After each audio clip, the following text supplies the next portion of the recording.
மிக பிரம்மாண்ட தேனி கூட்டத்துக்கு நடுவில் ஒரு குடும்பம் மாட்டிக்குது. இது எப்படி நடந்திருக்கும்னா, மகளும் அம்மாவும் கார்ல போகும்போது எதிரே லோடு ஏற்றிட்டு வந்த ட்ரக் லாரி நிலைத்தடி மாறி கார் மேல மோதிடுது. மோதினதுல ட்ரக்ல அடுக்கி வச்சிருந்த பெட்டியெல்லாம் கீழே விழுந்து பெட்டிக்குள்ள இருந்து மிக பிரம்மாண்ட தேனி கூட்டம் வெளியே வந்துருது. வெளியே வந்த தேனி கூட்டம் ட்ரக்கோட டிரைவரை சூழ்ந்துருது. டிரைவர் காருக்குள்ள இருக்கிறவங்களை பார்த்து ஹெல்ப்னு கத்துறாரு. ஆனா அவங்க பயத்துல காரை திறக்கல. டிரைவர் கீழே விழுந்ததுக்கு அப்புறம் பார்த்தா காரை முழுவதும் தேனீக்கள் சூழ்ந்துருச்சு.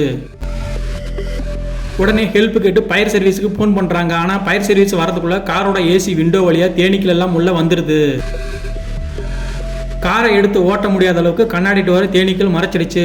அதுக்குள்ள ஃபயர் சர்வீஸும் வந்துடுச்சு. ஃபயர் சர்வீஸும் புகை மிஷினை வச்சு துரத்த பார்க்குறாங்க, முடியல. சின்ன சின்ன ஃபேனா 4-5 ஃபேன் வச்சு தேனீக்களை ஓட்டி அம்மாவையும் பொண்ணையும் காப்பாற்றுறாங்க. தேனீக்கள் வந்த ட்ரக்கில் ஒருத்தர் மயக்கமாக இருக்காரு. அவரை காப்பாற்ற முயற்சி செய்யும் போது அவர் வழி தாங்க முடியாமல் கத்துறாரு. கத்தும்போது அவரோட வாயிலிருந்து தேனீக்கள் கூட்டமே வருது.